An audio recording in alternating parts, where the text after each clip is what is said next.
இப்போ மிரட்டல் அதிகமாக வருது. அதிகமான மிரட்டல் என்னென்னா, எப்படியாவது நிறைய பொய் கேஸ் போட்டு சங்க தலைவராக இருக்கிறவங்கள எப்படியா உங்களை உள்ளே தள்ளிடுவோம்.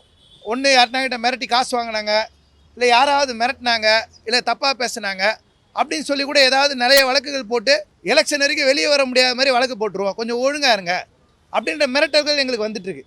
நாங்கள் கேட்பது வேலை. எங்கள் சாதாரண ஜனங்க, ஏழை எளிய ஜனங்க அவங்கள போய் பாருங்கள். அவங்கள போய் அரசுலேருந்து யாருன்னா பார்த்தா தெரியும். மஞ்சள் கயிறு போட்டிருப்பாங்க, வட்டி கடலில் இருப்பாங்க. சாதாரண ஜனங்க எங்கள் மீது அவதூறுகள் நிறைய பரப்புகிறாங்க.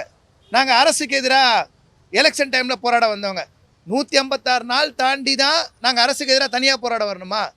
31/7/2025 வரைக்கும் அந்த சென்னை மாநகராட்சி தொழிலாளிங்க போராட்டத்திலே இல்லையே, களத்திலே இல்லையே, ரோடுக்கே வரலையே. ரோடுக்கு வர வச்சது நீங்கள் தானே. அவங்கள வேலை இல்லைன்னு சொல்லி மறுத்துட்டீங்க. ரோடுக்கு வர வச்சது நீங்கள் தானே. இங்கே போராட்டம் பண்ணுறாங்க, அங்கே போராட்டம் பண்ணுறாங்க. இதனால் அரசு கோச்சிக்கிச்சு பர்சனலாக எடுத்துக்கிறாங்க. நாங்கள் என்ன, நான் எங்கே போராட்டம் பண்ணி இடம் கொடுங்க.